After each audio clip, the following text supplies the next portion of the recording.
കോതമംഗലം രൂപതയുടെ കീഴിൽ പ്രവർത്തിക്കുന്ന ഉന്നത വിദ്യാഭ്യാസ സ്ഥാപനം Viswajyothi engineering college Vazhakulam. Silver ജൂബിലിയുടെ നിറവിൽ അക്കാദമിക് മികവിന്റെ 25 വർഷങ്ങൾ പിന്നിടുന്ന വിശ്വജ്യോതിയോടൊപ്പം നിങ്ങളുടെ ഭാവി സുരക്ഷിതമാക്കൂ.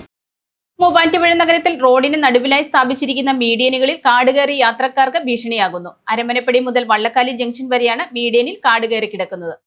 മൂവാറ്റുപുഴ നഗരത്തിൽ റോഡിന് നടുവിലായി സ്ഥാപിച്ചിരിക്കുന്ന മീഡിയനുകളിൽ കാട് കയറി യാത്രക്കാർക്ക് ഭീഷണിയാകുന്നു. അരമനപ്പടി മുതൽ വള്ളക്കാലിൽ ജംഗ്ഷൻ വരെയാണ് മീഡിയനിൽ കാട് കയറി കിടക്കുന്നത്. മൂവാറ്റുപുഴ നഗരവികസനത്തിന്റെ ഭാഗമായ 4 വരി പാതയ്ക്ക് നടുവിലായി സ്ഥാപിച്ചിരിക്കുന്ന മീഡിയനാണ് കാട് പിടിച്ചു കിടക്കുന്നത്.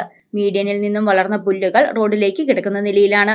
രാത്രികാലങ്ങളിൽ മീഡിയൻ ശ്രദ്ധയിൽപ്പെടാതെത്തുന്ന വാഹനങ്ങൾ അപകടത്തിൽപ്പെടാൻ സാധ്യതയേറെയാണ്. നഗരത്തിൽ സൗന്ദര്യവത്കരണ പ്രവർത്തികൾ നടക്കുന്നതിനിടെയാണ് നഗരത്തിന്റെ പ്രധാന ഭാഗത്ത് റോഡിന് നടുവിലായി കാട് പിടിച്ചു കിടക്കുന്നത്.